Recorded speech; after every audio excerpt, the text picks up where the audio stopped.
Hi there, welcome to your tarot readings for July and Cancer season.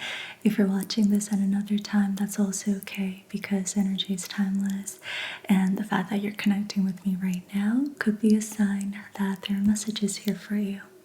So follow your intuition to pick the right reading for you today. We're going to begin with a short meditation so we can get centered before looking at the groups. So if you're ready, well, you're welcome to close your eyes, roll your shoulders back, and just get comfortable in your seat. Let's take 3 deep clearing breaths. Breathe in through the nose and out the mouth.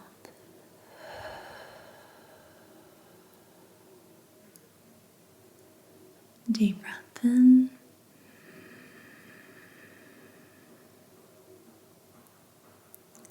and out.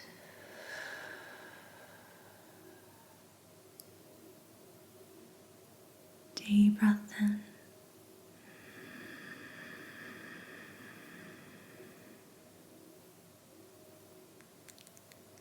and out.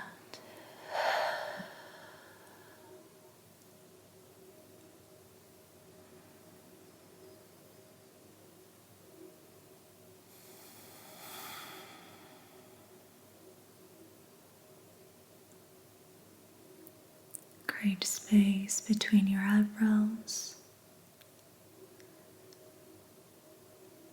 Relax your inner gaze.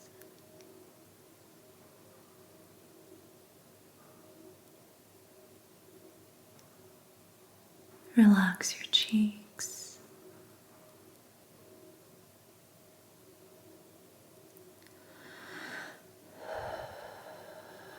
Relax your jaw.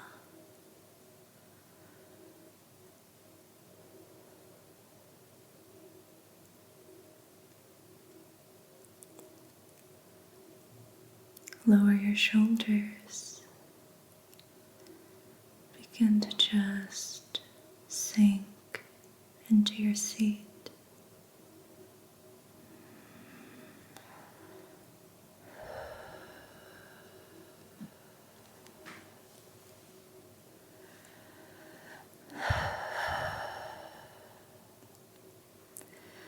And bring all of your awareness and focus down, down, down into your heart space.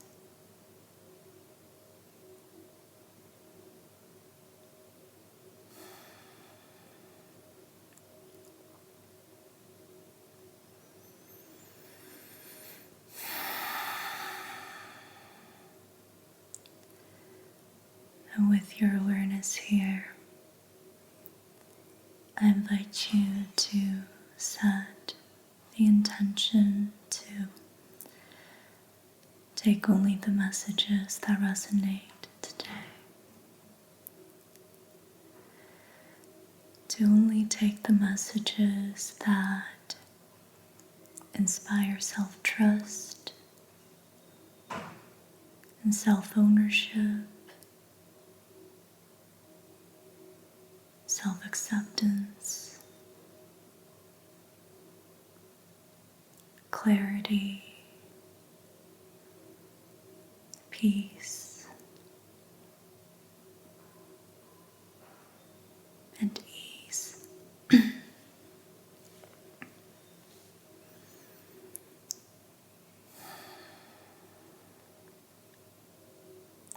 Let's take a deep breath in to let that sink in.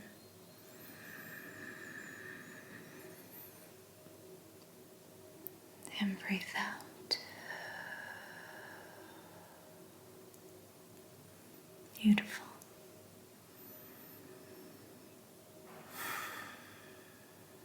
Now if you're ready, you can open your eyes and notice the crystals before you.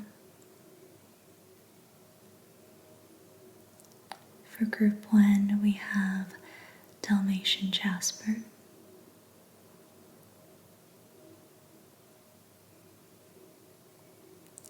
For group 2, we have rose quartz.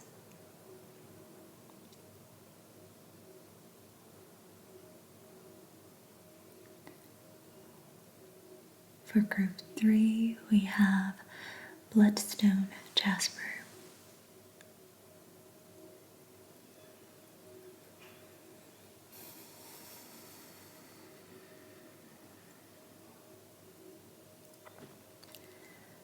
Now, soften your gaze and just take in everything you see in your visual field. And with this blurry vision, notice what colors and shapes stand out to you.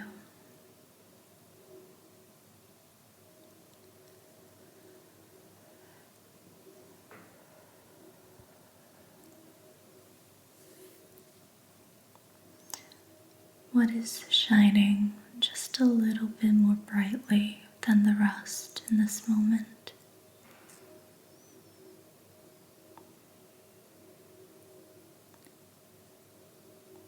Where do your eyes keep going back to?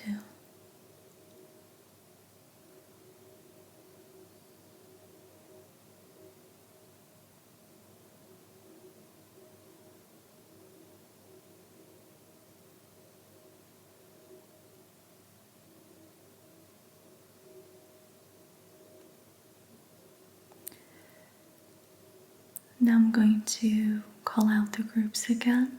Then I just want you to notice if any of the names of the crystals or the numbers stand out to you. Group 1, Dalmatian jasper. Group 2, rose quartz. Group 3, bloodstone jasper.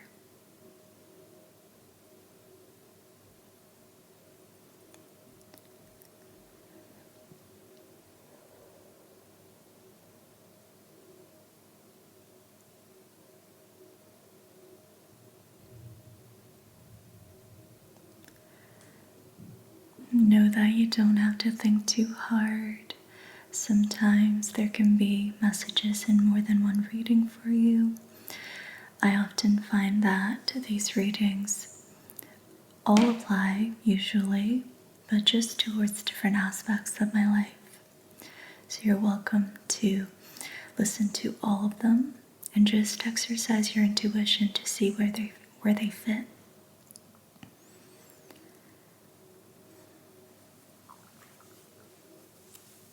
Once you've chosen your reading, you can go down to the timestamps below and I'll see you over there.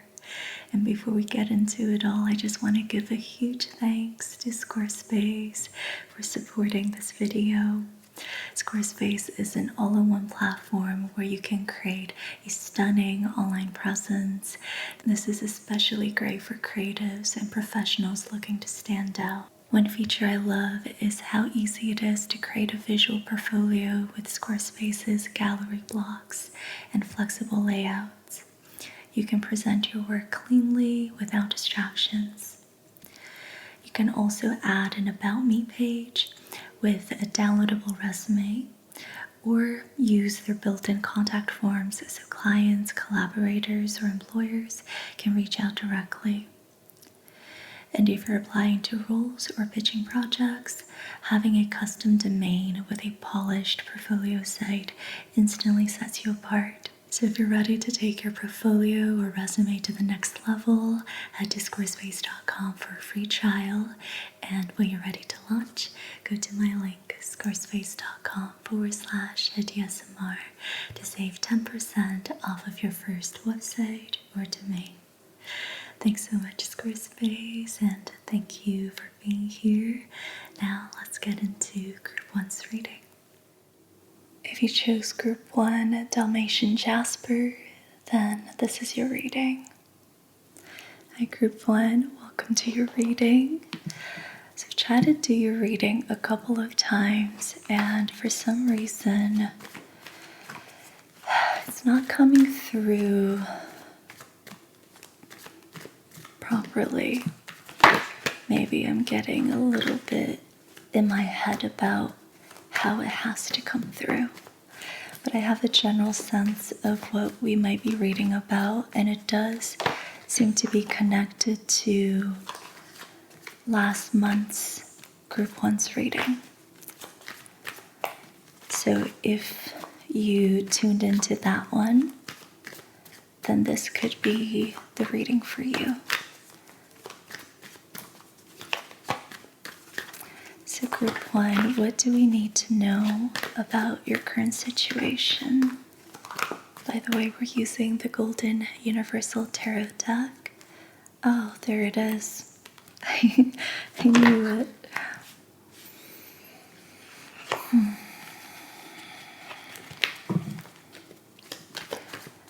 Yeah, we're definitely reading for the feminine polarity here. You could be working with your inner feminine a lot these days. You could also be the feminine polarity when it comes to a connection. What else do we need to know? Okay.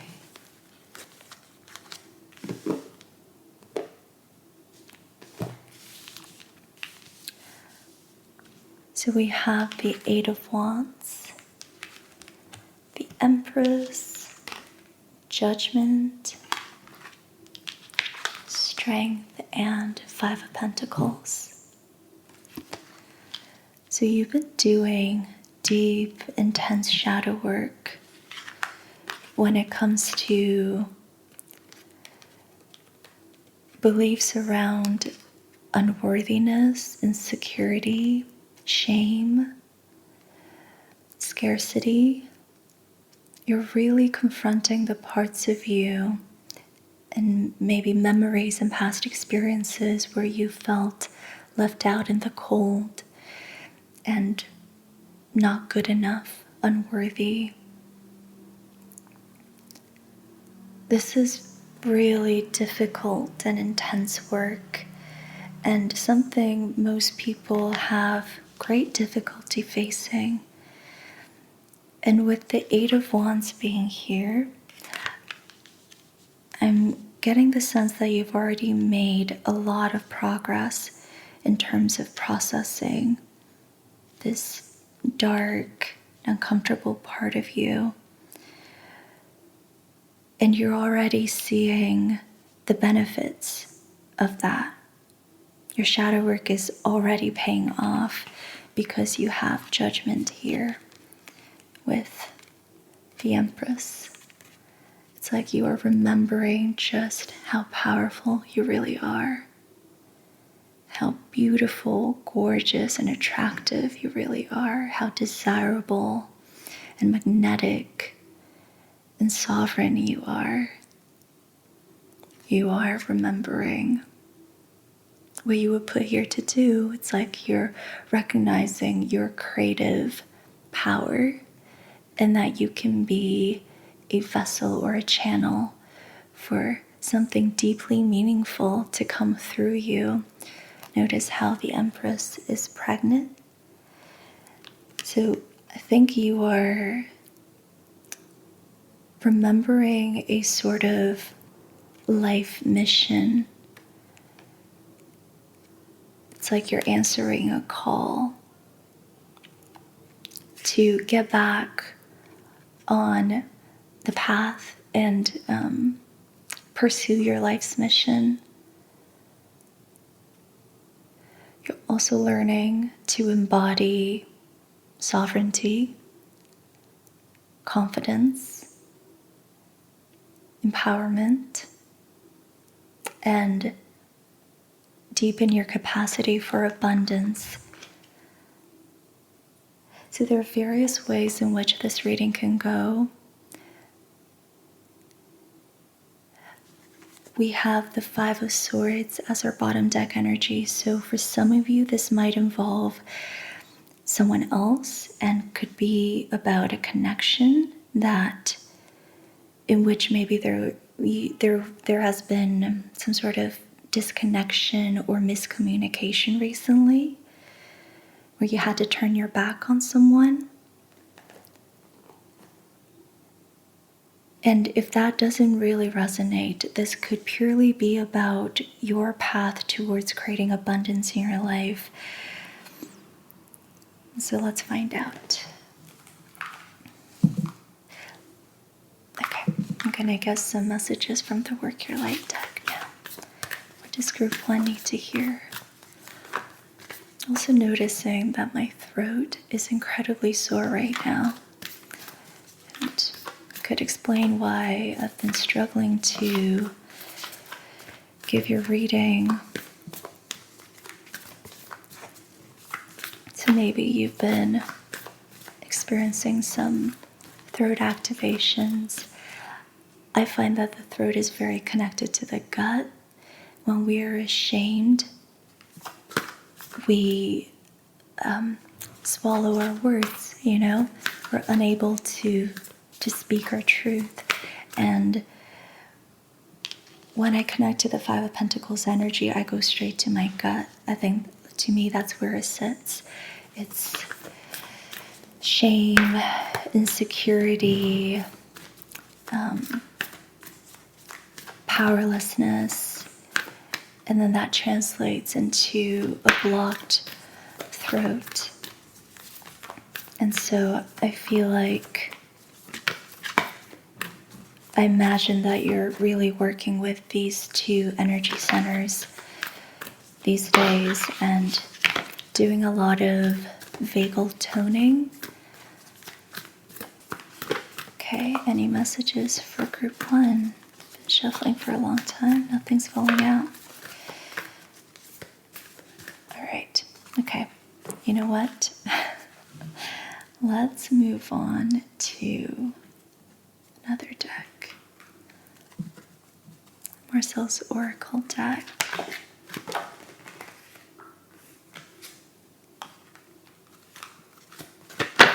Group 1, what do we need to know for group 1?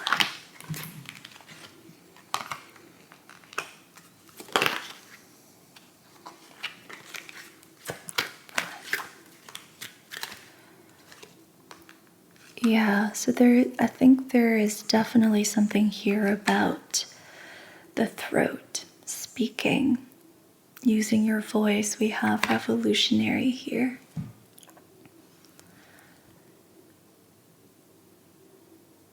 I heard the word channeling.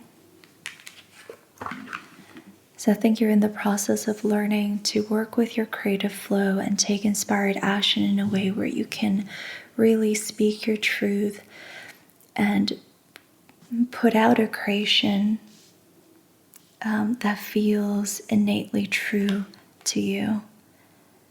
And that requires you to really unblock your throat. We have message. I think you have a message here to share with the world. It could also be a message that is waiting to come in. You could be receiving a message that could hold a lot of significance, especially if this is more about, holding the feminine polarity in a connection and you're waiting to hear from someone. So perhaps the more you heal your throat, your gut, and digest shame and insecurities, the more you'll create space for a conversation here. We have tangled. The red string theory comes to mind when I see this. I've been on TikTok too much. I don't think it's actually called red string theory. The red string folklore, myth, about how certain connections are energetically entangled.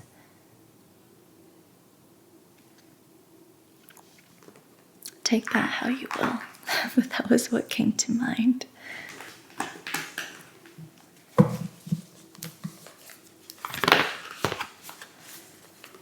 What does group 1 need to hear right now? You give us an archetype for them to focus on.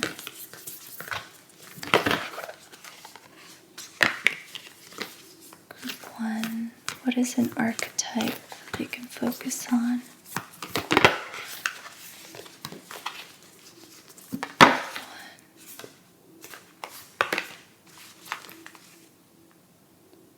This might actually be about a connection. We have the bridge, and in the image there are two hands reaching out to each other. Okay, let's go into the guidebook.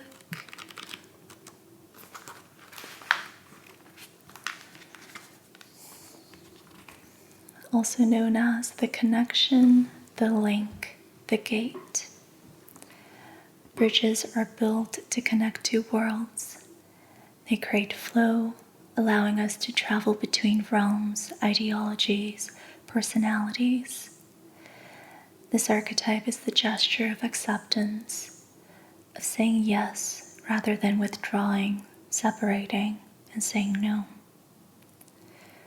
When we cross a bridge to an unknown land, we are led magically into a new reality. We open to otherness. Healing and communication are made possible. We enter a state of curiosity, wonder, and learning. The shaman, for example, creates the bridge between the everyday world and the sacred. This card asks us to study the connections between the seemingly disconnected parts of our life, relationships, ideologies, histories.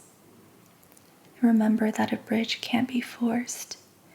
It must be made with love, or its structure will not withstand the inevitable weather of life. When light, this is acceptance, magic, communication. When dark, it's lacking boundaries and forcing connection. To go deeper, you can look into Bifrost, the burning rainbow bridge of Norse mythology. Imagine building a bridge, then imagine building a wall. Which energy is needed for the situation at hand? Which image softens and heals the heart? Lie on the floor and listen to Bridge Over Troubled Water. Notice the ease and acceptance within the melody, the feeling of rising above the muck. Okay. So I definitely see that there's a desire for communication here. Perhaps you were trying to force a connection in the past and it lacked boundaries, which is why there is now this sort of separation or pause or space in between. And this has confronted you to look deeper into patterns of insecurity, codependency maybe, lack, scarcity, urgency. This has connected you deeper to your inner feminine and feminine themes in your life. And ultimately, it's helped you come back more to your power and sense of sovereignty and abundance, which carries a kind of a sense of eternity or timelessness to it. What's meant for you cannot pass you by. And you're really sitting in that energy now.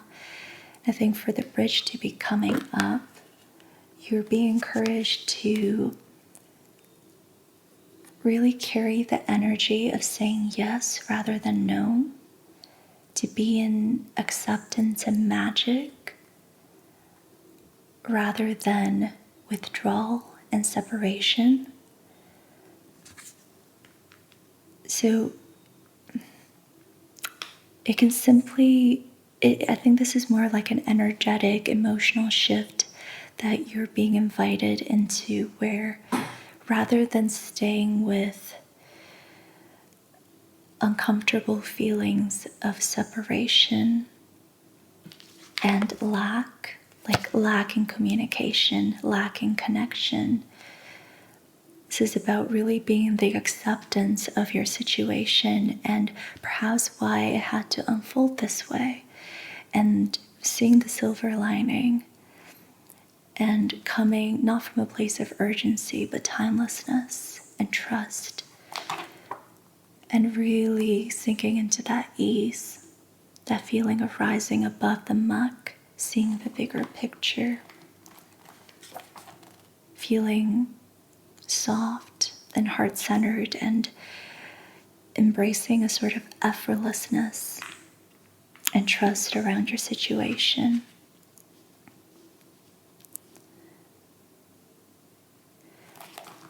So I think a communication is definitely coming, where you're going to bridge the gap, so to speak. We also have message and revolutionary. So something's about to change, but Spirit really wants you to come from a place of trust and acceptance rather than separation and disconnection.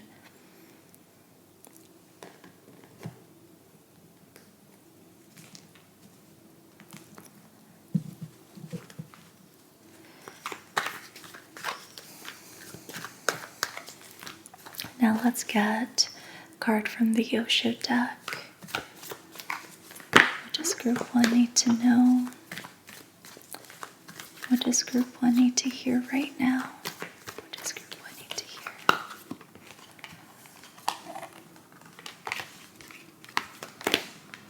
You have 10 of Cups. Beautiful. Harmony.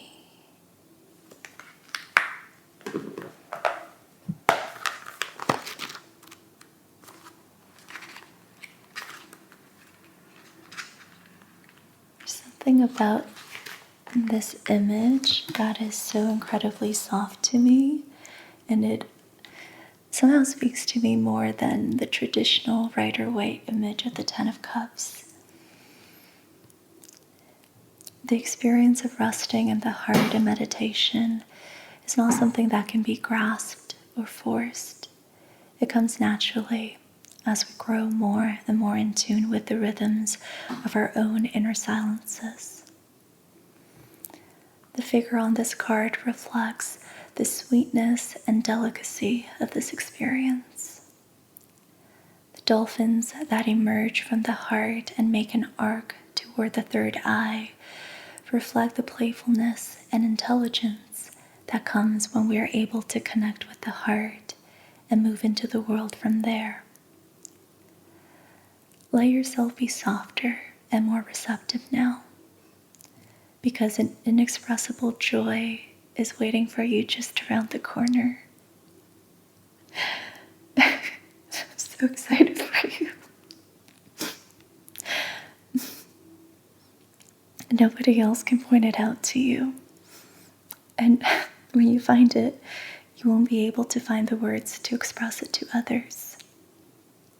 But it's there, deep within your heart, ripe and ready to be discovered. Oh my God, I almost feel like I'm blushing. I almost let out a squeal. It's like the energy in my throat just kind of exploded.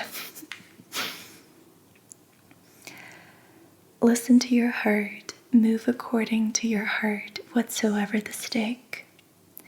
To be simple is arduous, because to be simple costs everything that you have. You have to lose all to be simple. That's why people have chosen to be complex. They have forgotten how to be simple.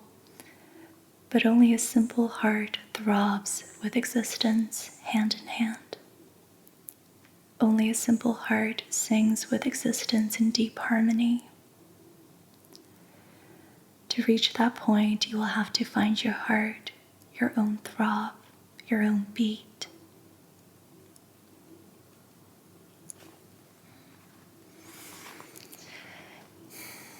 Yeah. So the message is clear. Being the feminine polarity in this connection, at least within this reading, because I believe that it can be fluid at times and you don't really have to identify with it. But at this time in your current situation, the energetics call for you to be in your feminine.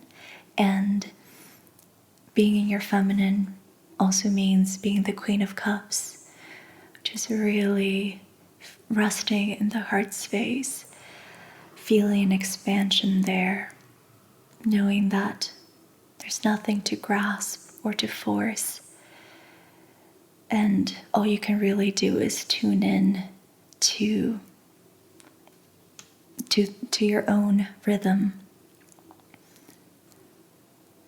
And the simplicity of that softness, that receptivity, that stillness.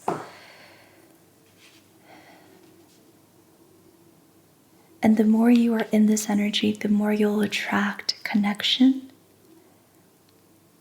The more you'll be able to integrate all this deep shadow work you've been doing.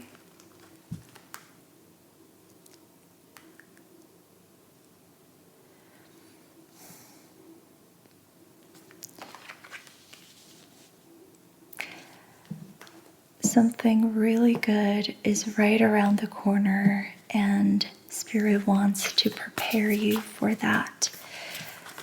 Spirit wants you to be receptive to that now, so that when it comes in, you're able to take it in fully, not discount it, not deny it or diminish it in any way, but to really acknowledge the experience and the expansion that will come from the experience. Whoa. Okay. We have another card about communication. Communication is key. New moon in Gemini. Communication is happening, whether you like it or not. Believe in the impossible. Blue moon. I'm hearing once in a blue moon. So whatever that's waiting right around the corner that is going to happen very soon is a 1 in a million kind of experience, a once in a blue moon kind of experience. And the more you are in a state of receptivity, the more you feel your sovereignty and your feminine, the more you'll be able to believe in this, in the goodness that's about to come into your life. And I'm hearing a kind of limiting story here, which is sort of connected to the Five of Pentacles, like perhaps you've learned to not fantasize or try to manifest good things. It's almost like you've learned to work with the universe in the opposite way. Like, oh, when you don't expect anything, then the good things come. And so you're afraid of expecting goodness. But I think that is because when you used to believe your expectations, that came from the energy of lack. That used to come from the energy of lack in the past, where deep down you were rooted in not feeling good enough. And you're trying to escape that with a sense of hope that was somewhat lofty and ungrounded and not fully connected to embodiment. And I think the deep shadow work that you've been doing has changed that for you. It's shifted your ability to manifest, where you can be with, where you can imagine good things coming into your life, and you're actually imagining it from an embodied place now. And so you are manifesting. You're not getting in the way of it now. You are manifesting by imagining goodness. It's very different from how you might have approached manifestation in the past. I hope that makes sense.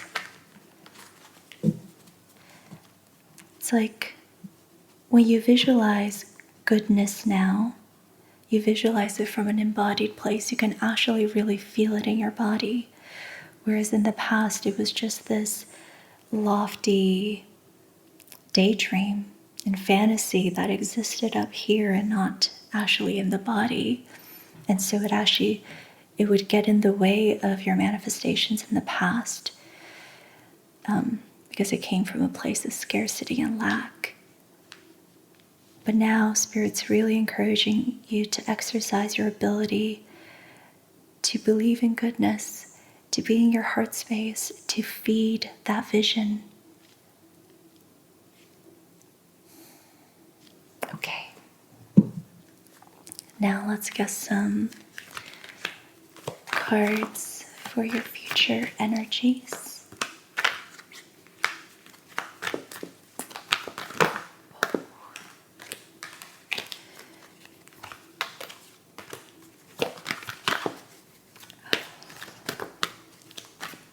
I'm excited for you. Oh, I keep seeing the Nine of Cups. This is great. Okay, one more card, please. The Nine of Cups is wish fulfillment. So that's awesome. Okay, Six of Cups. So something from your past coming around, something nostalgic. Something from the past coming back. You have the Lovers and Ace of Pentacles. So something will be offered to you in your material reality.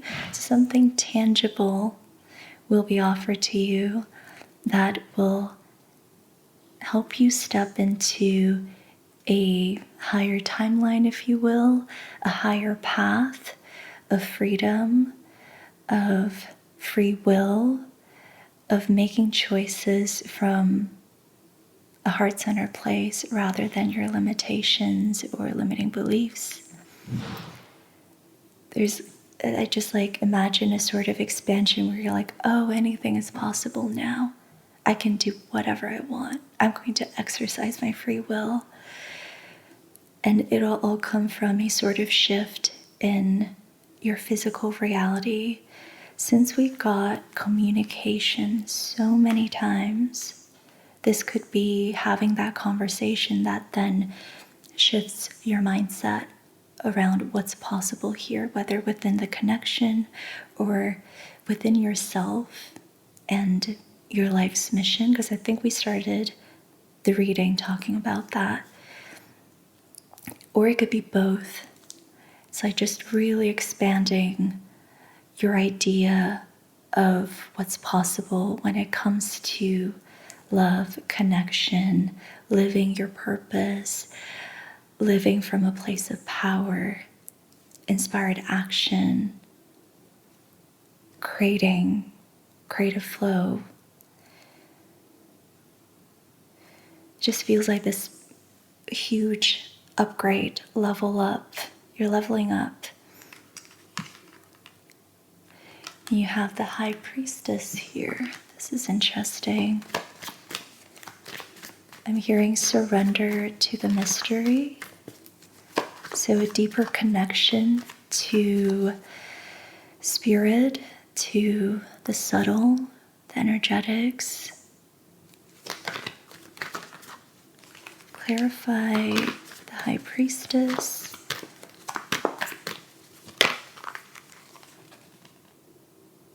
Yeah, this is deeper spirituality. You have the Ace of Cups and Temperance. Ace of Cups is an overflow of emotions and also new feelings, like you could end up having a sort of spiritual awakening where you're tuning into spirit in a way that you never have before. And it connects you to this place of balance and spaciousness and perspective, which I get from temperance. Yeah, so this is a spiritual upgrade too. Like materially, you are being upgraded because your idea of what's possible is going to shift, and you're going to begin to take action and exercise your free will in a much more expanded way. And this is at the material level. This, of course, again, if this has been about a connection, you know, the Lovers is about a healthy connection. And at the spiritual level, this is deepening your spiritual gifts, experiencing a certain spiritual depth that you didn't even know was possible, and really integrating that spaciousness, that awareness, that perspective. This is really powerful stuff. Wow.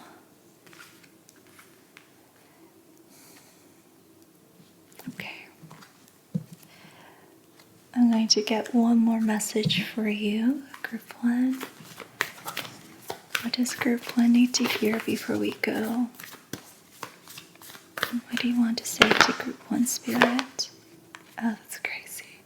Notice this at the bottom of the deck and just flew out. Birthing a new age, birthing new creations, dreaming a new world into being. Wow. I think there's a reason why we started off talking about your life's mission, your life purpose, and then it turned into reading about a connection. And I feel like for most of you, these two things are happening at the same time, because in showing up for yourself and tuning in to your creative power is going to be the very thing that attracts this connection, and which is why this connection is so promising from the looks of it. We have the Lovers because this connection was put here to empower you instead of setting you back into a state of codependency. This connection is here to empower you and encourage you into your power and into your creative spiritual gifts. And these two things can happen simultaneously. You also might get assistance from this person when it comes to birthing new creations. So you might have a baby with this person, but I also think that it could be something related to your career and putting out a project of some sort that is going to benefit people around you, your community. So you can, of course, take creation in many different ways, but whatever you are channeling, whatever you are a vessel for, I think this connection will actually support you in that, in bringing out this creation.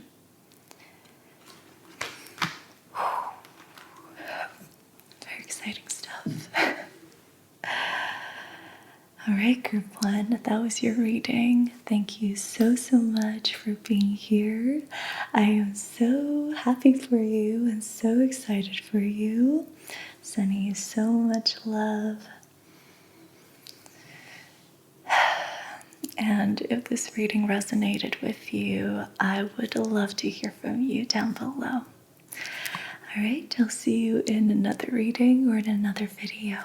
Bye. If you chose Group 2, Rose Quartz, then this is your reading. Hi, Group 2. Welcome to your reading.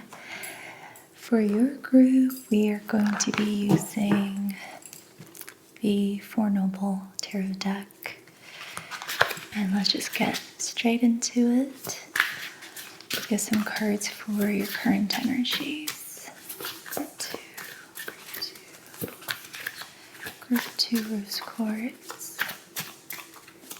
Group 2's current energies. What do we need to know about Group 2's current energies? Group 2's current situation. Group 2.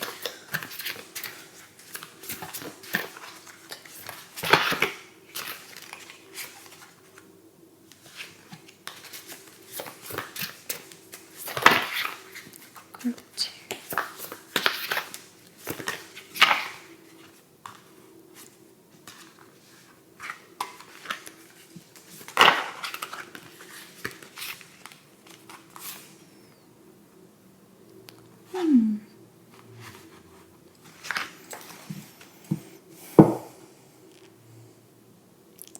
This is interesting. I knew I had to use this deck, and I think it's because I'm reading for Group 2 from the last tarot video from last month. So if you connected with that reading, then this could be your reading for you this month. I say that because we have the Lovers and the Ten of Cups, but they came out in reverse. So something tells me that maybe you weren't able to fully act on the guidance from that reading.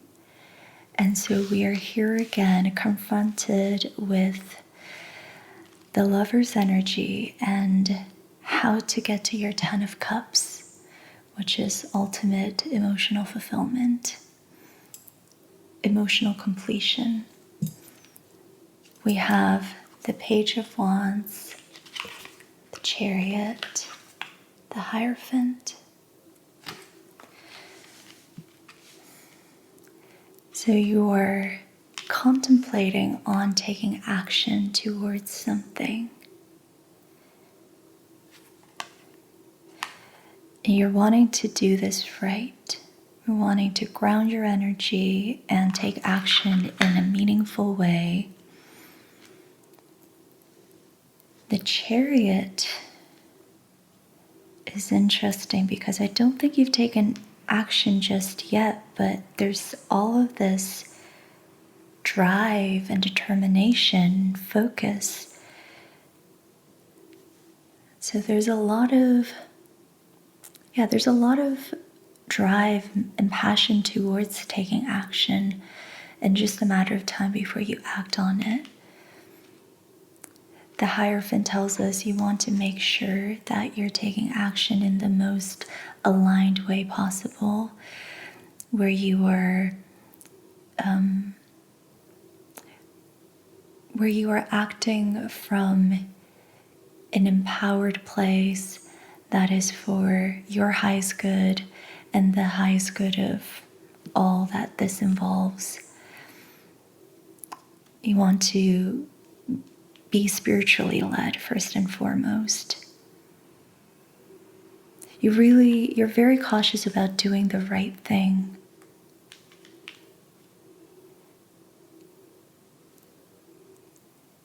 Yeah.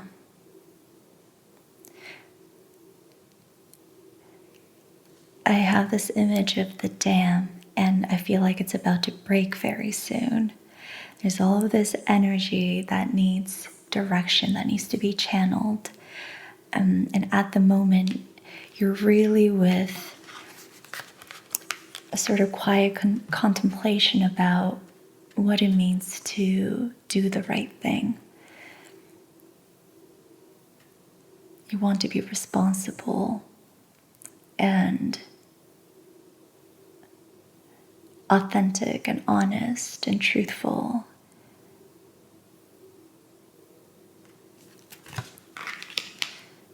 And once again, we have the Lovers and the Ten of Cups, which we got in last month's reading. this time they're coming out reversed.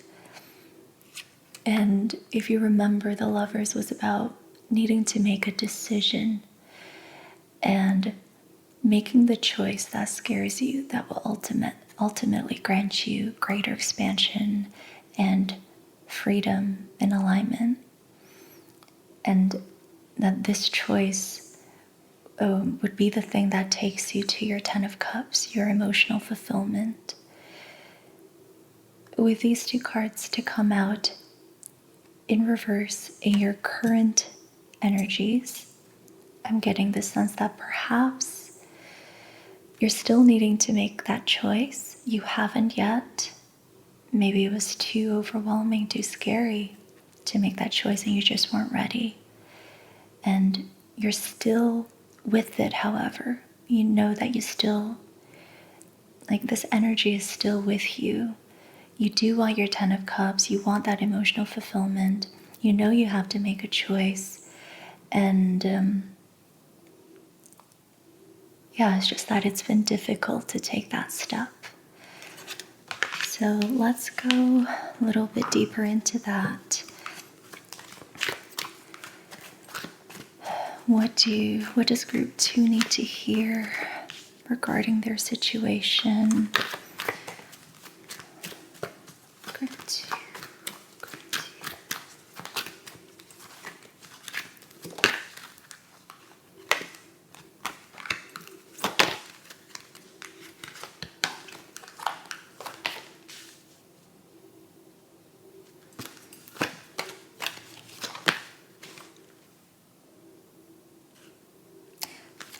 You have twinning, which I think is quite similar to the Lovers. There's like a sort of mirroring in both images. This can be about a connection. This can be it's like something being reflected back to you. You could feel that your external reality is really beginning to mirror your inner reality. You could feel that someone is mirroring you and forcing you to confront parts of yourself. Jasper.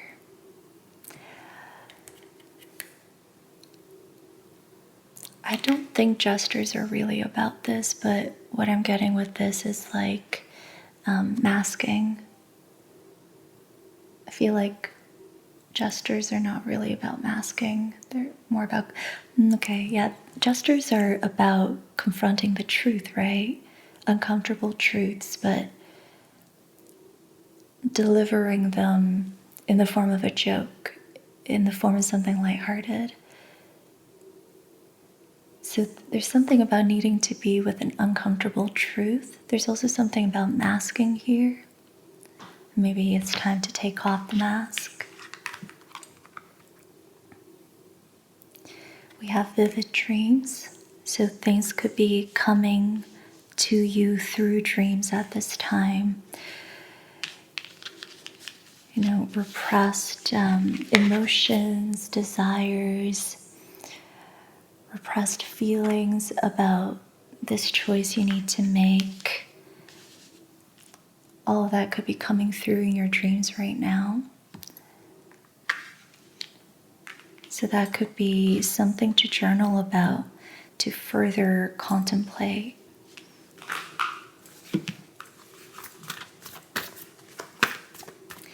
Now let's go into the Work Your Light deck.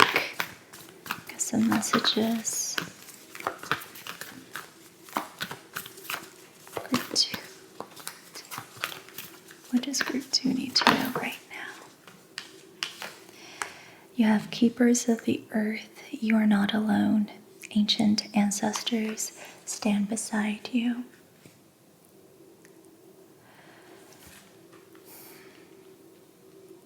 I feel like there's a lot of energetic support around you.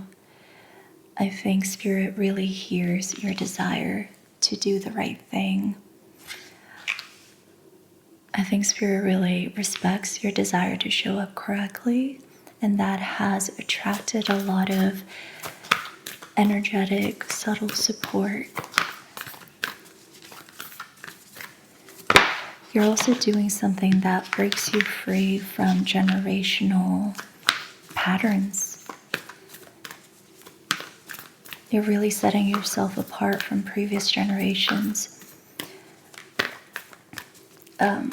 with whatever it is here that you want to take action on. And I think that is why there's this sense that your ancestors are standing beside you, that they want this for you, for the lineage. You are breaking a generational curse in some ways. You have Priestess. How are you being called to step up and lead? The Age of Light. You've been training for this for lifetimes.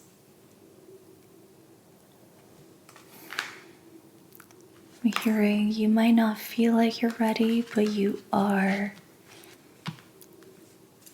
I feel like I might have said that in last month's reading. It's like, yes, there is a lot of fear that's present here.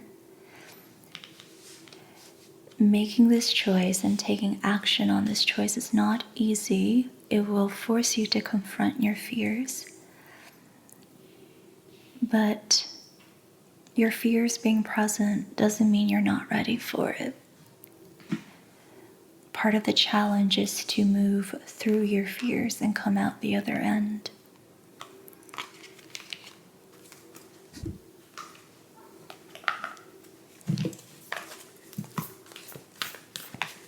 Let's get an archetype from the wild unknown now. What is it? Oh, they're just flying out.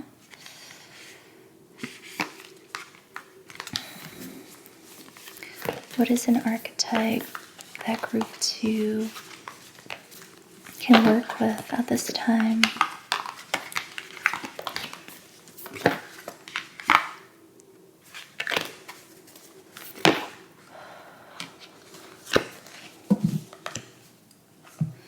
The empty room. Interesting. I'm not familiar with this one. The empty room.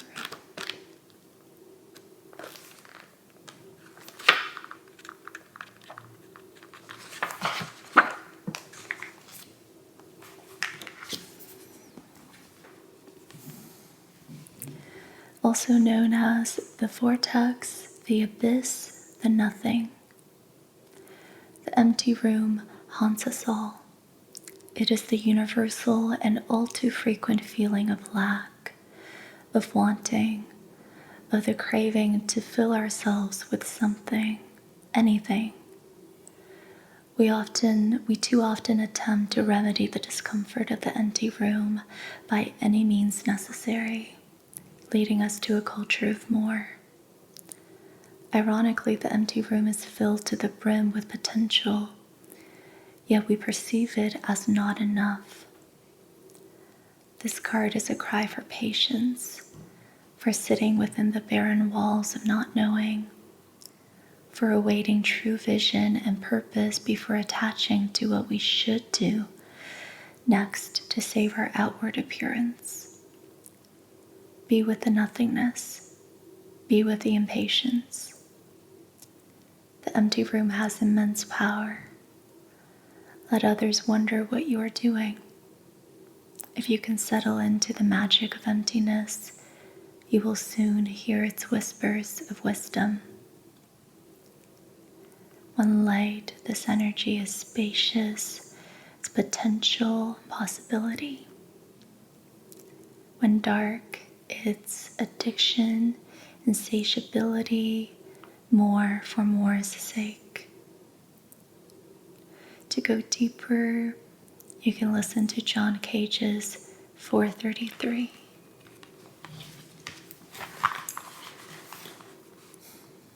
The archetype of the empty room is also portrayed as the hungry ghost, always feeding and never satiated. The day of silence is a surefire way to harness the power of the empty room.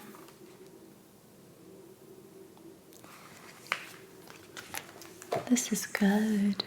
This is really good stuff. Yeah, I think you're very much with the wanting, the craving, with the chariot energy here. There's all of this desire and like a sense of, more for more's sake, like, oh, I feel insatiable right now. It's hungry ghosting. And I think you're aware of that, which is why you haven't made the choice yet, which is why you're in the Page of Wands energy instead of the Knight of Wands. You want to make sure you're doing this right, you're coming correctly. And this is why you have the Hierophant. And I think the way you're going to figure out how to really approach your situation and honor the Hierophant is to be with the nothingness, be with the impatience, sit within the barren walls of not knowing, be with the cry, be with the craving. Settle into the magic of emptiness and await guidance there.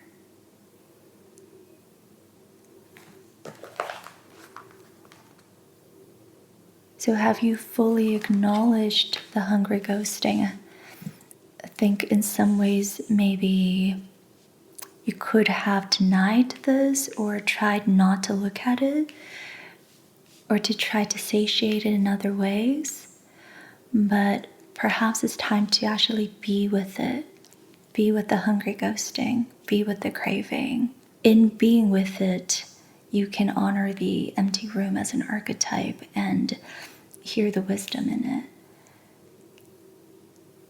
Like it's time to create spaciousness within the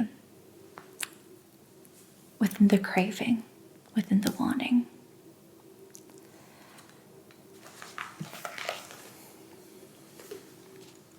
Okay. Now let's get some numerology cards.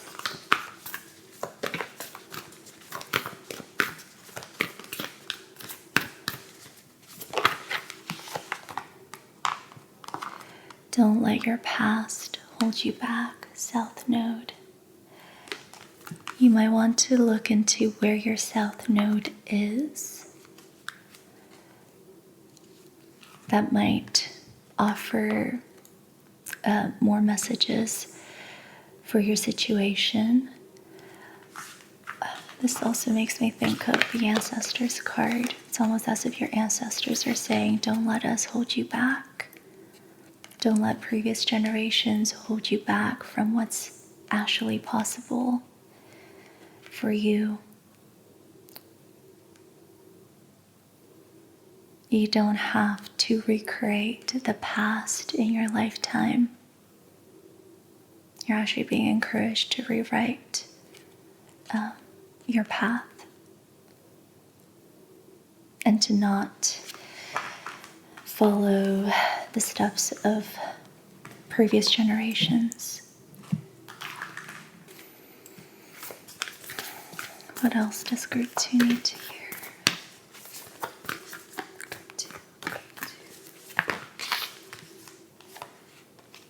The end of a tough cycle approaches, full moon in Capricorn.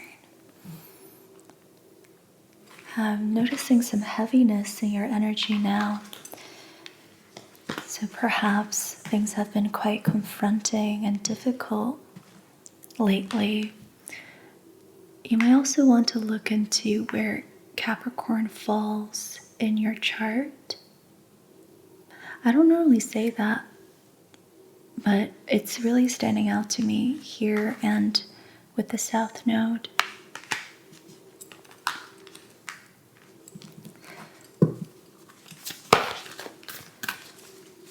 else does group 2 need to hear?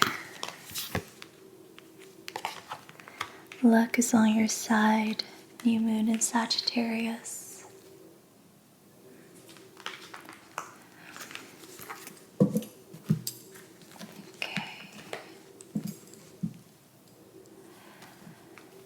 All right, now I want to get a card from the Osho deck.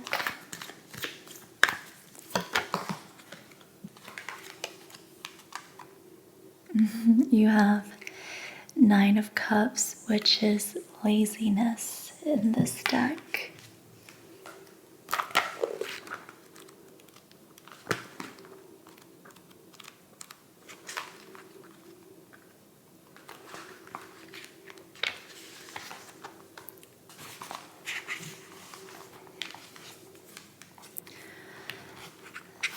This gentleman clearly thinks he's got it made. He sits in his big, overstuffed chair, wearing his sunglasses, shaded by his umbrella, with his pink slippers and his pina colada in his hand. He doesn't have the energy to get up and do anything because he thinks he's done it already. He hasn't yet turned to see the mirror cracking around him on his right. A sure sign that the place he thinks he's finally arrived at is about to shatter and dissolve before his very eyes. The message this card brings is that this poolside resort is not your final destination. The journey isn't over yet, as that white bird flying into the vastness of the sky is trying to show. Your complacency might have arisen from a real sense of achievement, but now it's time to move on. No matter how fuzzy the slippers, how tasty the pina colada, there are skies upon skies still waiting to be explored. Yeah. So I'm once again thinking about last month's reading and how I think we started with the 9 of Cups. Like, you're already feeling quite satisfied with your life, but there's 1 cup missing. And the reading was about this journey from the 9 of Cups to the 10 of Cups, realizing that, yes, there is satisfaction, but there's another level of emotional fulfillment that's possible, and you deeply desire that. And I think we're getting that message once again. Like, yes, you've already come such a long way, and there are perhaps many achievements in your life that you can celebrate. But do not get complacent. There are still skies upon skies waiting to be explored. And it's almost like time's ticking. Like the mirror's cracking around him on his right. The place that he's finally arrived at is about to shatter and dissolve before his very eyes. And I kind of see that with the end of a tough cycle approaches. It's like you're already beginning to see endings in your current life constellation. Things are already coming to an end in some ways, and all of that is to urge you to get into the Chariot energy and begin to take action towards an even more expansive version of yourself and of what's possible for you in this lifetime. This is not a time to be complacent. Time's ticking. And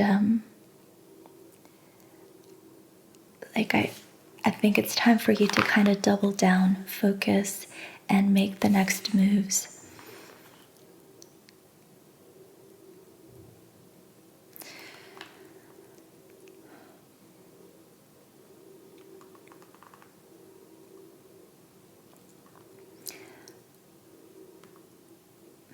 There's something here. There's a possibility the mind can deceive you. It can rationalize laziness as non-doing. Ooh. can say, I have become a Zen master, or I believe in Tao, but you're not deceiving anybody else. You will be deceiving only yourself. So be alert. Wow. That's a harsh truth. That kind of felt like the jester. It's time to face an uncomfortable truth here. Okay. I want to get a divine initiation card now. Okay, that came out a little too soon. I didn't even start shuffling. Just going to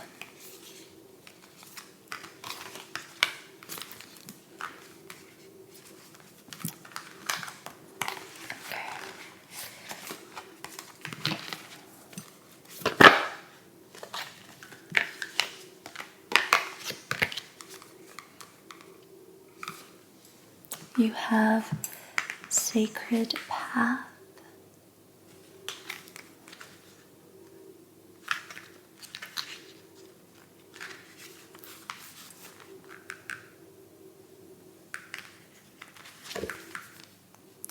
Walking our sacred path is a continuous journey of self-discovery and exploration. As we learn to trust in the divine and surrender to the unknown, every step we take in faith and love will ultimately take us back home to ourselves. Although our path may be filled with unexpected twists and turns, with an open heart and inner strength, the human spirit prevails through it all. If you feel as though the road is unclear, or you appear to have lost direction or purpose, this oracle comes to you as a reminder that you are always on the right path, and you cannot be separated from it, for it is a part of your soul blueprint. Much of the spiritual journey is learning to trust that we are divinely guided and supported, even when we are met with roadblocks, setbacks, or delays. When you commit to yourself by honoring the path you have chosen to walk, the universe will reward your bravery in the most profound ways. As you step into this portal of creation, be open to new experiences and let the truth of your heart lead the way. Remember, you are always one opportunity away from a brand new life. There's a little affirmation here. With integrity, love, and truth, I will follow my sacred path.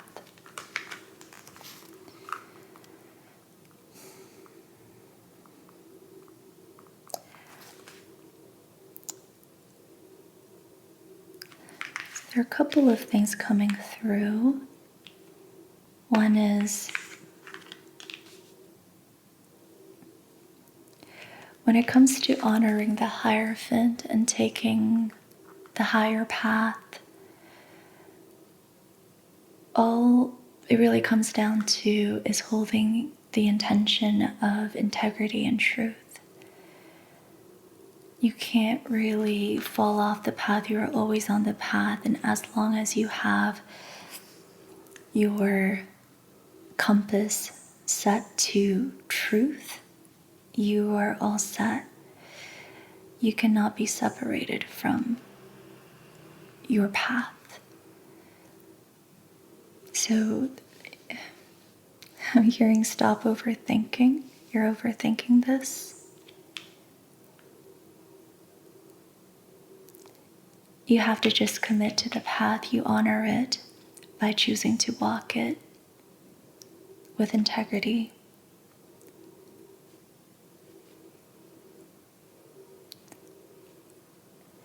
And there's also something here about being heart-centered, really letting your heart lead the way, and that connects me to Group 1's reading. really being in a state of receptivity, acceptance, trust, and leading yourself from there.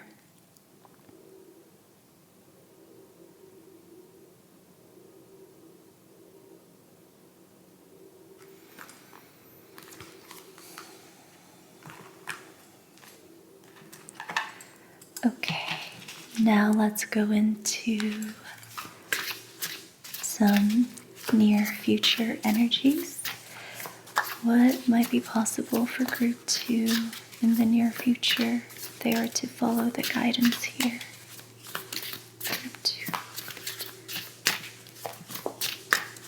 Group 2, near future.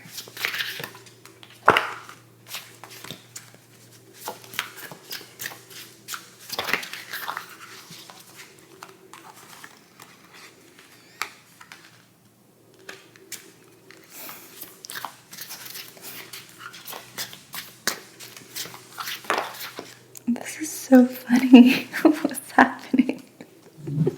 Okay.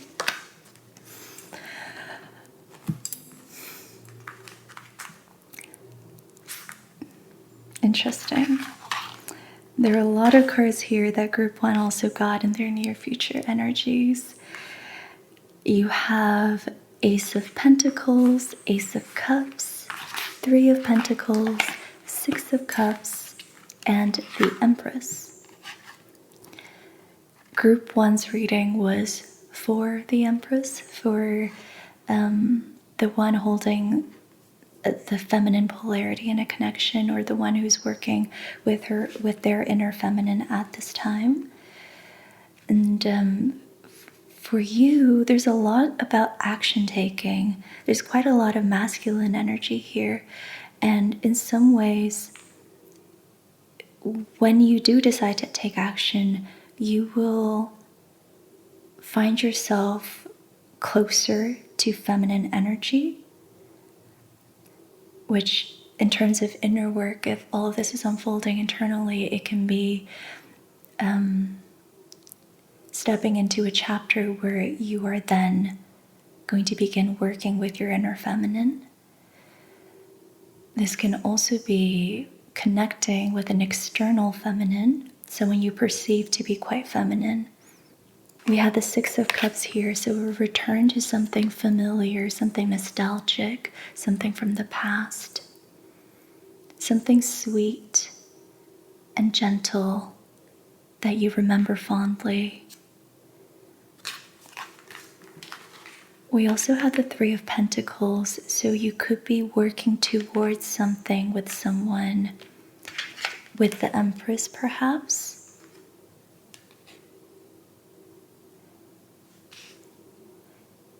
This could be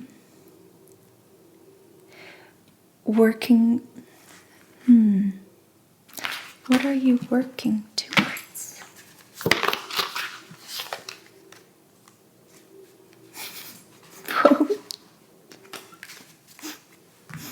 You're working towards becoming the Emperor. Yeah, this is definitely for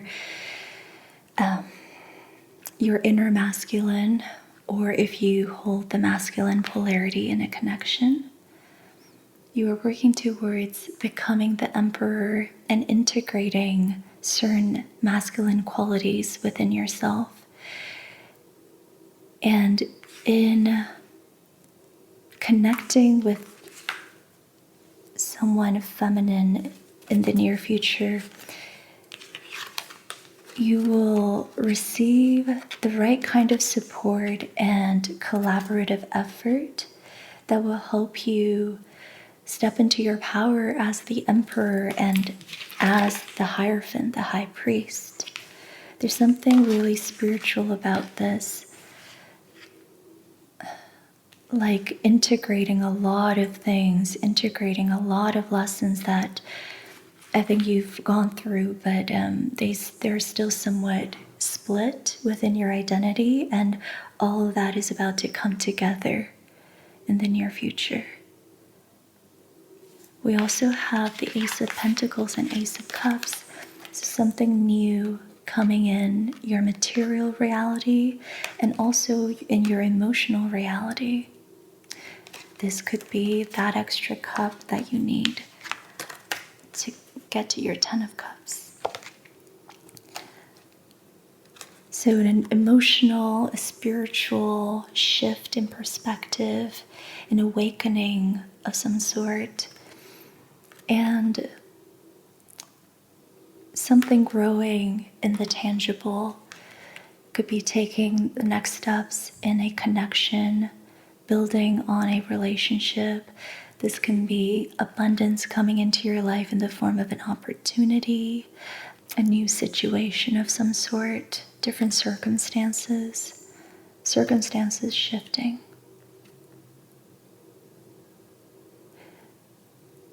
Something in your physical reality is really about to change. You will be surrounded by things that you are currently not surrounded by. That sounds so weird and stupid. Something in your physical reality is really about to shift. I'm really thinking about the portal in the Rider-Waite image of the Ace of Pentacles. It's like walking through a portal and nothing looks the same after that.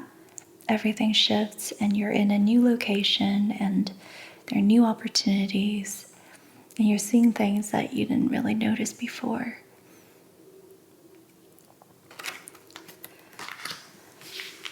Wow. I think I'm particularly excited about this sort of collaboration towards becoming the Emperor and the Hierophant. There's something really generative here, which is exciting to see.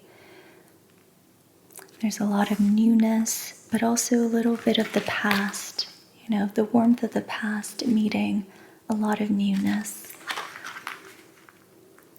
Okay, I'm going to leave you with one last message, group 2.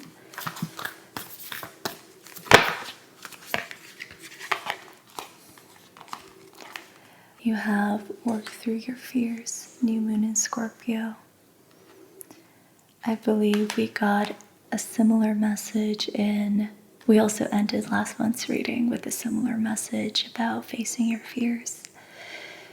If you can't work through your fears before taking action, then maybe you are supposed to take action despite your fears anyways, and just cross that threshold. Let's get one more message about this.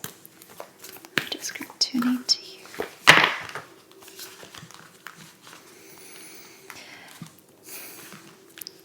I think we got this in last month's reading as well. Communication is key. New moon in Gemini. So there's something here about speaking the truth, using your voice, coming out of the cave and showing up. There's something here you need to express. And I think it is time to express it despite the fears that you have. And I just love that you got the Hierophant, the Emperor, the Empress. It's like, and the Lovers, like you're really trying to show up to the best of your ability. And I'm really proud of how far you've already come, and I'm excited for what's going to come next. Thank you so much, Group 2, for being here. I'm sending you so much love, light, and healing. And let me know if the reading resonated in the comments below. I'm curious about the fears you're working through and what it is that you have to communicate.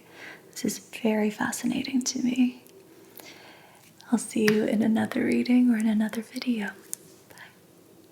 If you chose group 3, bloodstone, jasper, then this is your reading. Hi, Group 3. Welcome to your reading. For your collective, we're going to be using the Light Seers deck. Group 1 and Group 2's readings were both continuations to last month's readings. So I'm quite curious to see if the trend is going to continue with your collective, or if we're going to read about something completely different.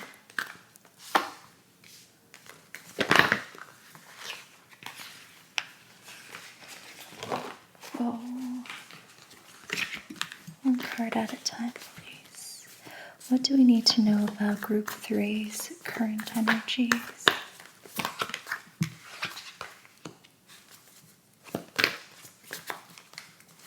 Clarify the Seven of Swords.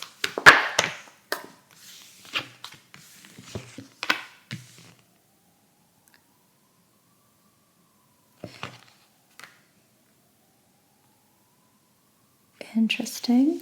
Not sure if that really clarified things. Let's get some Marcel's Oracle cards.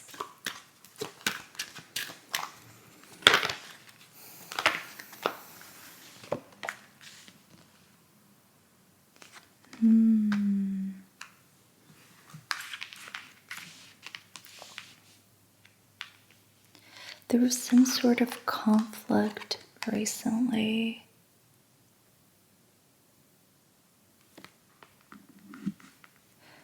There's something here about inertia. We have the the Four of Swords and inertia. They're both upside down.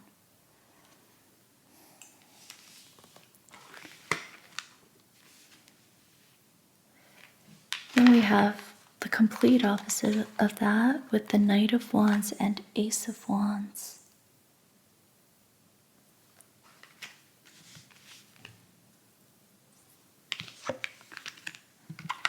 We also have hoarding reversed. It's perhaps a sort of letting go. Seven of Swords. Clarified by King of Wands and Two of Cups. What is happening here? Okay, I'll start with the obvious. I think there was a conflict recently that forced you to release something in your life, something that overstayed its welcome.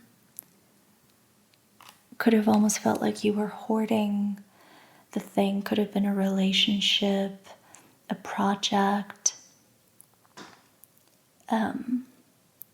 even objects, material things. And the conflict created an opening where you were able to finally let it go. You were in a period of inertia prior to this. It's like perhaps you thought you were healing and resting and meditating and just kind of being in the spaciousness of that, but really it was a kind of inertia that actually didn't benefit you too much. It was kind of just like almost like you were just shut down. You didn't have access to your energy, so nothing was really happening. It's like you were kind of just moving through the motions, but not really living. And this sudden shift, which is represented by the conflict, allowed you to move from a place of inertia from a state of inertia to a state of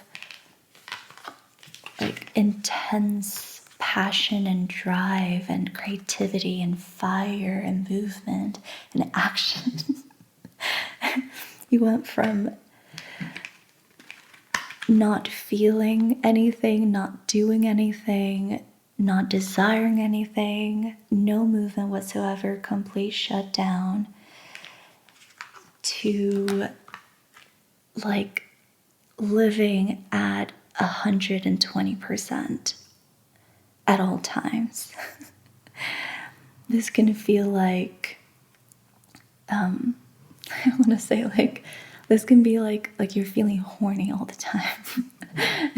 This can also be like, oh my God, I have so many ideas. I'm so inspired. I need to get to my canvas or my sketchbook. I just have to create. I have so much I have to write down. I need to write a whole book now.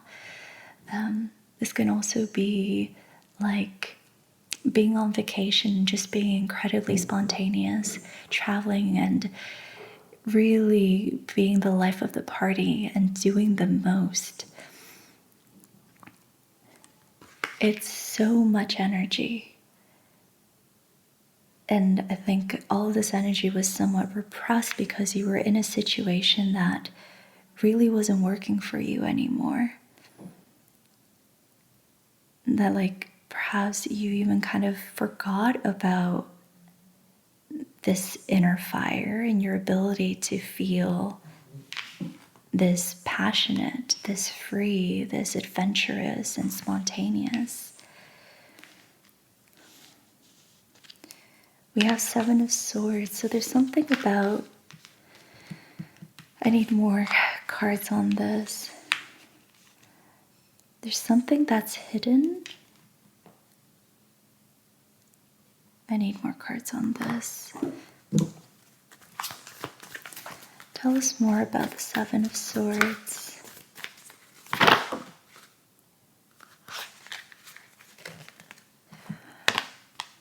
Okay. I really don't know why all of the readings have been somewhat coming out as love readings this month. And of course, it doesn't have to be romantic love. You know me, you can interpret it platonically as well. But all of the readings this month have been about connection in some way or another. And here we have it again. And there's been something about communication as well. And you have that here. This is so interesting. We're all going through it right now. So something is currently being hidden. It's like you don't really see the truth.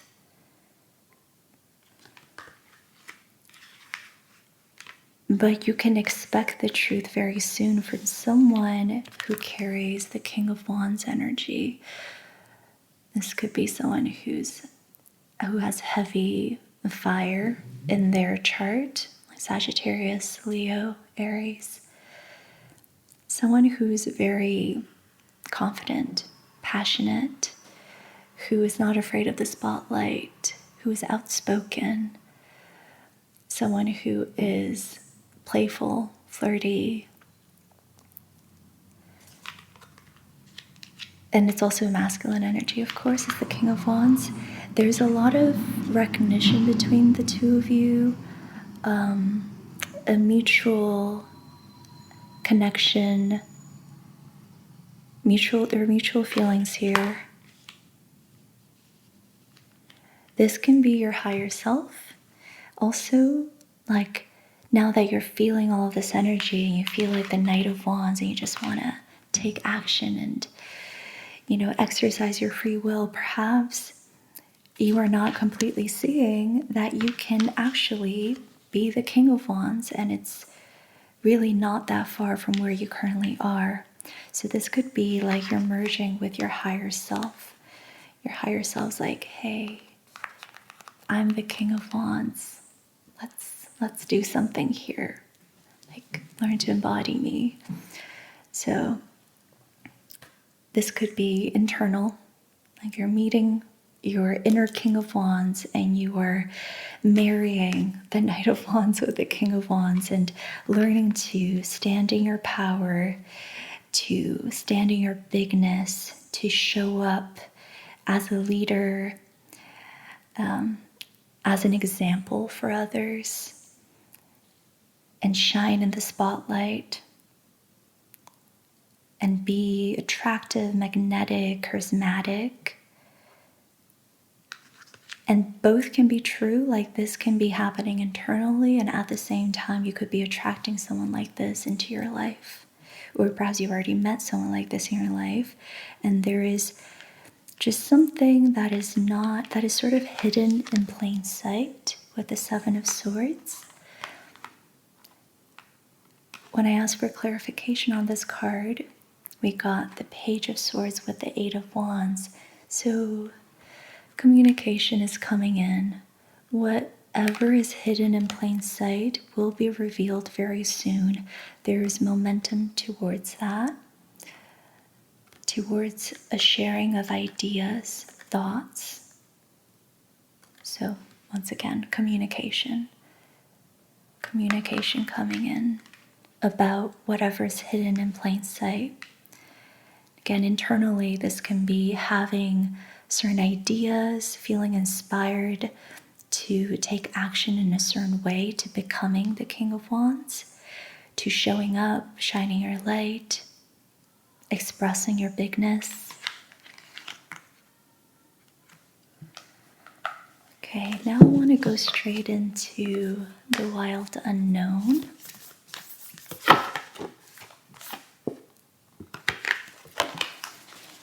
Can you give us an archetype for group 3? What is an archetype group 3 can work with at this time to better understand their situation and integrate the lesson that is here? Group 3.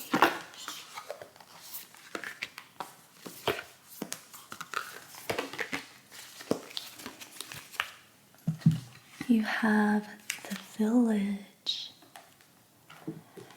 Yeah, I think this is definitely about shining your light and really learning to integrate your fire, your Leoness, your Sagittariusness, your Ariesness.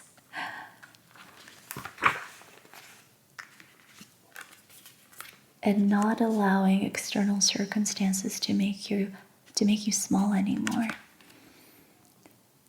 Also known as the hometown, the family, the tribe.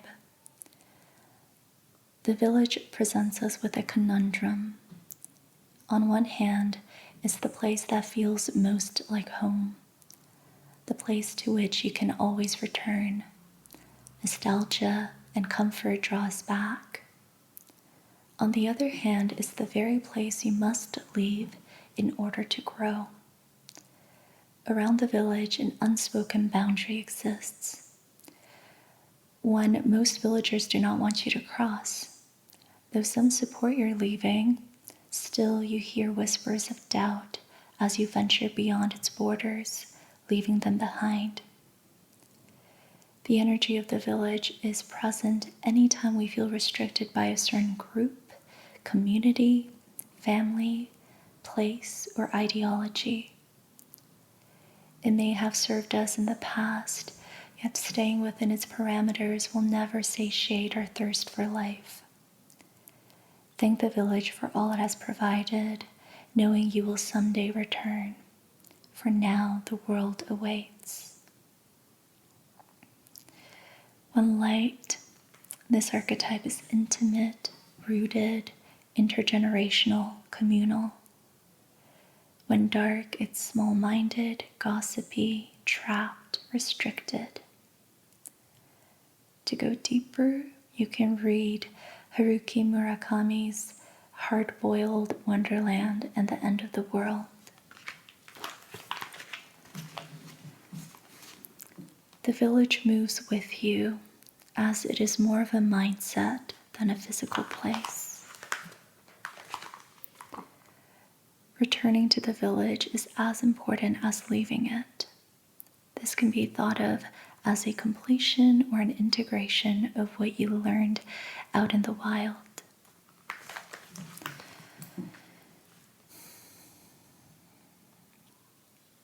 So I think the inertia that you were in the recent past was like being in the Village and being comforted by all that's familiar, and trusting the whispers of doubt around you, be it your partner, your family, your friends, just trusting that, oh, it's probably safer to stay within the bounds of what I know.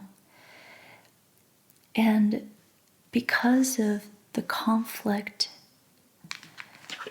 that happened recently and what you were able to release as a result of this conflict, you have somehow stepped beyond the boundaries of the village and reignited your thirst for life. And I feel like you're unstoppable now. It's like you almost forgot that it was possible to feel this way about life, to feel this alive within, and you just kind of want to go all the way now and really charge through your hero's journey.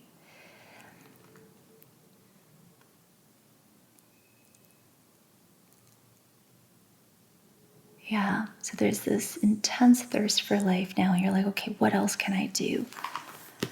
What else is there to do?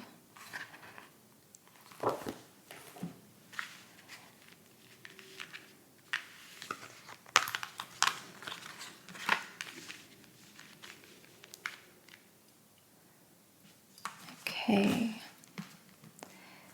Now let's get a card from the Osho deck, group 3.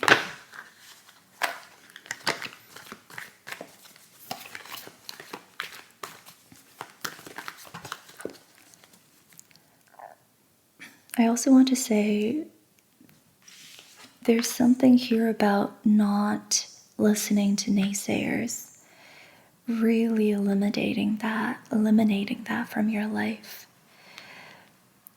I feel like there are people around you that made you believe you were small.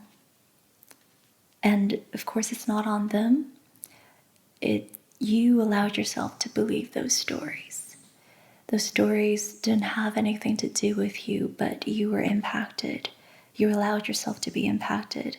And I think now that you're in a completely different energy, you can see that. You can see how you made yourself inert and small. And I think that's why there's such an intense desire for the King of Wands, whether this is an external person who reflects this sort of energy back to you, or if it's something you're sensing within and you're like, I need to follow this fire. I need to be a leader. I need to surround myself with leaders. I need people around me who are charismatic and confident and magnetic, and I want to be someone who's confident and magnetic. I want to shine in the spotlight, and I want someone with me who's not afraid to shine in the spotlight.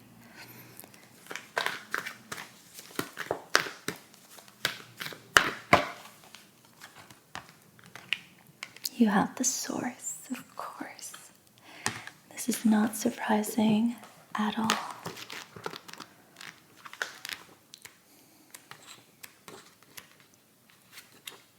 The source.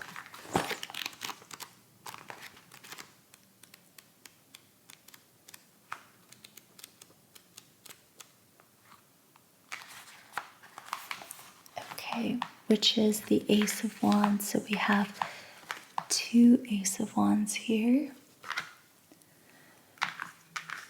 When we speak of being grounded or centered, it is this source we are talking about. When we begin a creative project, it is this source that we tune into.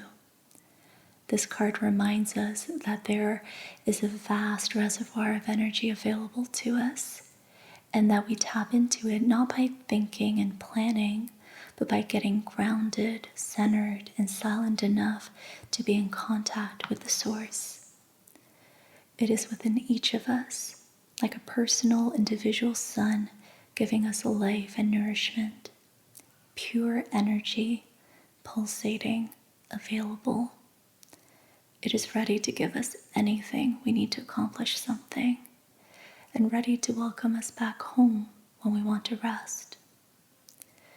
So whether you are beginning something new and need inspiration right now, or you've just finished something and want to rest, go to the source. It's always waiting for you, and you don't even have to step out of your house to find it. Zen asks you to come out of the head and go to the basic source. It's not that Zen is unaware of the uses of energy in the head, but if all the energy is used in the head, you will never become aware of your eternity. You will never know as an experience what it is to be with the whole. When the energy is just at the center, pulsating, when it is not moving anywhere, neither in the head nor in the heart, but it is at the very source from where the heart takes it, the head takes it, pulsating at the very source. That is the very meaning of Zazen. Zazen means just sitting at the very source, not moving anywhere. A tremendous force arises, a transformation of energy into light and love, into greater life, into compassion, into creativity. It can take many forms, but first you have to learn how to be at the source. Then the source will decide where your potential is. You can relax at the source, and it will take you to your very potential.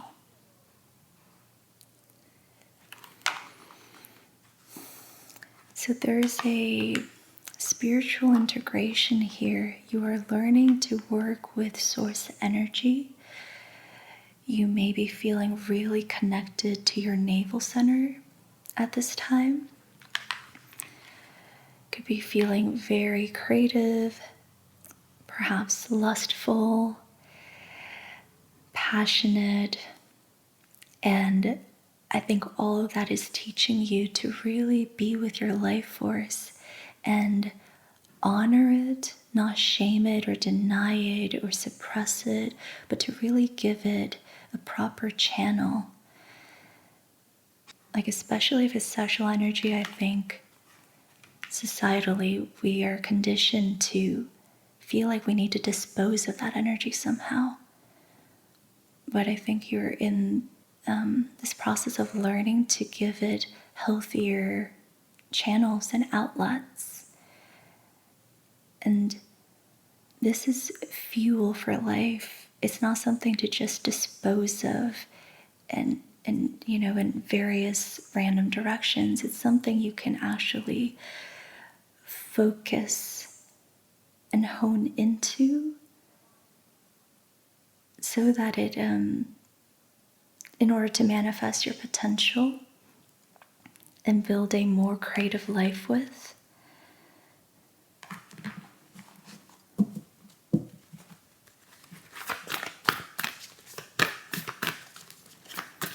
Okay, what does group 3 need to hear? Group 3, what does group 3 need to hear?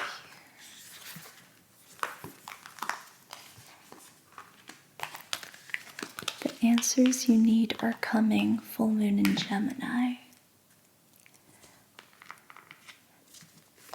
Yeah, I get the sense that you're really looking for answers. You're like, I have all of this energy. I don't know what to do with this. Somebody tell me what to do. The answers you need are coming. Learn to sit with this energy for a little bit longer. Learn to really focus this energy, and I think the clarity will come very soon.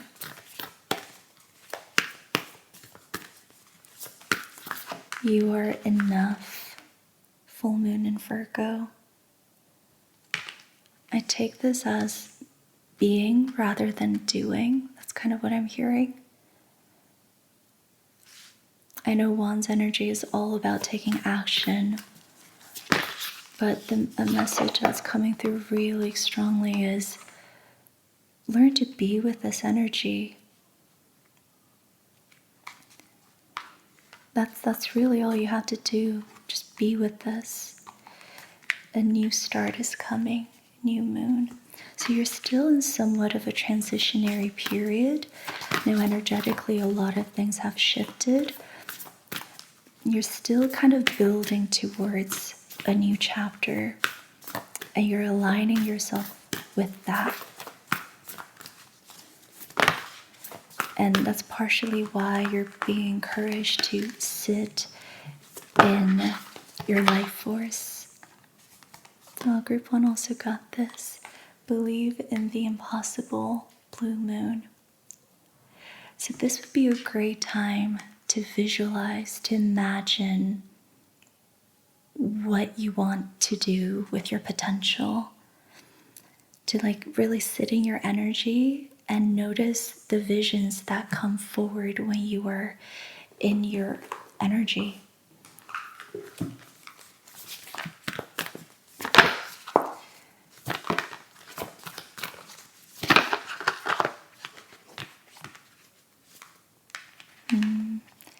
Don't dim to fit in. How are you dimming your light in order to fit in?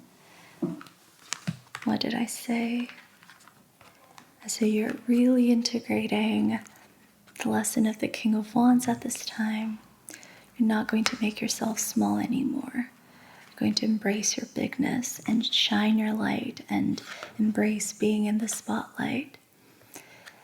There might be some further reflections that are needed here when it comes to this theme. So you're welcome to journal on this if you like. How are you still dimming your light in order to fit in? What can you do at this time to inch a bit closer to the King of Wands, to becoming this person? You also have awakening, energetic upgrades, a new way of being, integration. So there is so much happening at a subtle level for you. And so I feel like you're kind of in this holding space, this in-between space before the next chapter really begins, because you kind of have to, receive all these energetic upgrades, level up energetically in order to meet that reality that you are welcoming in. It's like you're the Knight of Wands right now. If you can learn to really focus this energy and own your potential and what you can do with this energy, when the next chapter opens up, you'll naturally slip into the embodiment of the King of Wands and say yes fully and effortlessly to the opportunities that will be presented to you. I think these opportunities will most likely show up in your career. Like you might be invited to be a public speaker somewhere, or to take the lead with a project or campaign.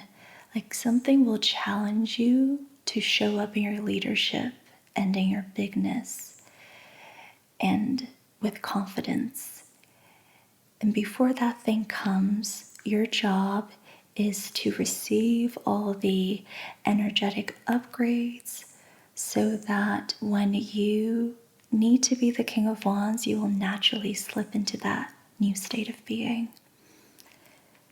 This, of course, can also show up in relationships also. For example, if you carry the masculine polarity in your relationship, you might be challenged to really show up for your partner in some way, to take the lead, to kind of be the man of the house in some way. This could also be if you're more of the feminine polarity and you're trying to attract someone who is the King of Wands. you have to be comfortable with this energy first, right? You cannot be intimidated by the man's confidence or charisma. You have to kind of be a match to it. And so this applies when it comes to career and also when it comes to connections. It's like you need to integrate this level of confidence and charisma in order to either be a match to it or embody it when that is required of you.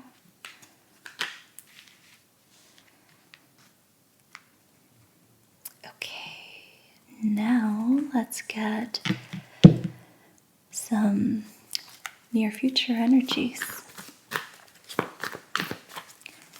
What can group 3 expect in the near future if they are to follow the advice and guidance here? Group 3.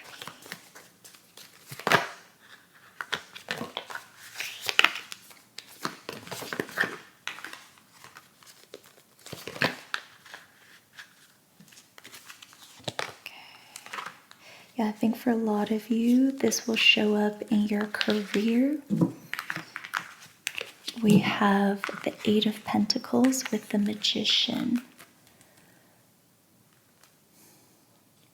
So your ability to show up as the King of Wands will make you incredibly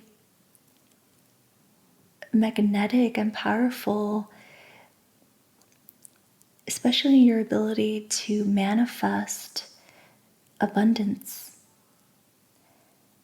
So I feel like this might somehow be the reason why you receive a promotion or some sort of financial break in your career in the future. And all of this is going to happen in divine timing.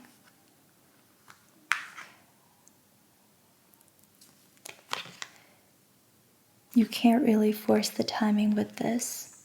You're in a holding space right now, and that is just how it has to be at this time. None of this can come sooner or when you want it. It will happen when it's meant to. Yeah, so some sort of abundance is coming in, be it greater financial abundance, security, freedom, a new job, a promotion, the next step in your relationship, maybe making it official or getting engaged, getting married, having children. When this will come in when whether this comes in is going to entirely depend on your ability to hold the King of Wands energy. I know that sounds like a lot of pressure, but I don't think it is for you. I think you're very much ready to be that person, to integrate this energy, to embrace that from now on you're going to be a confident, magnetic, charismatic leader. I think you're ready to shine in the spotlight, shine your light, to no longer dim your light, to no longer try to fit in or be small. I think you're done with that. You're no longer going back to that state of inertia that you once were in.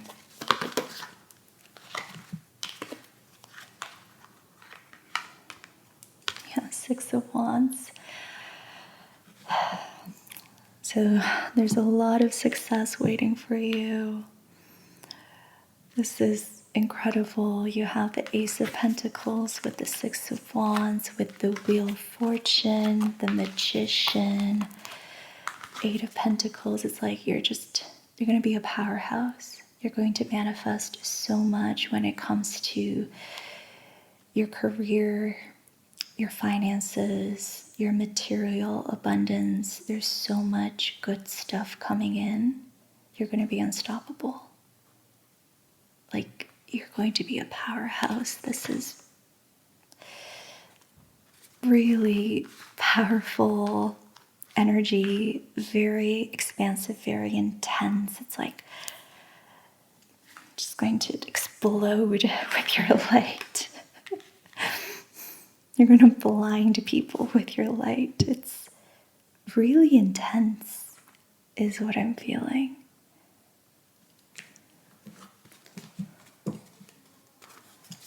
I think a lot of people are going to be stunned by the way you show up. Like, they're not going to see it coming. And they're going to, like, really wonder if you're, like are you even the same person that I once knew? Like, what happened to you? How are you so different? Like, you're going through a major glow up in every way possible.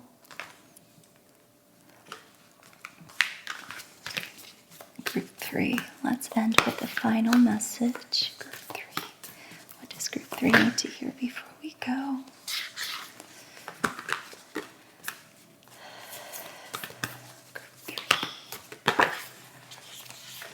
Okay, I don't think the message is supposed to come through the Moonology deck, so I'm going to go into the Work Your Light deck. What is one last thing Group 3 needs to hear before we go? 3.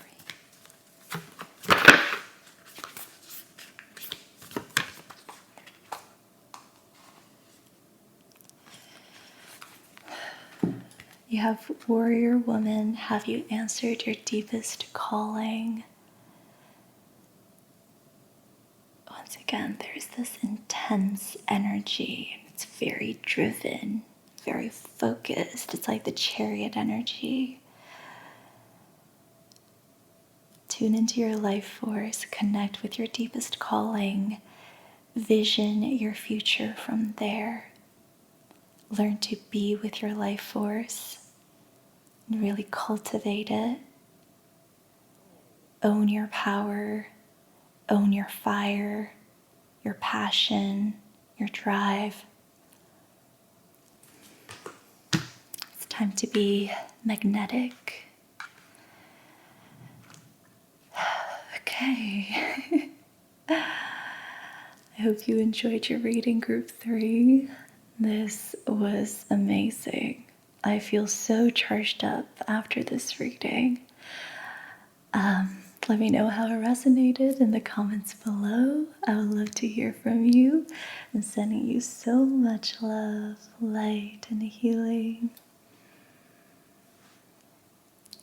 And I will talk to you very soon in another reading or in another video.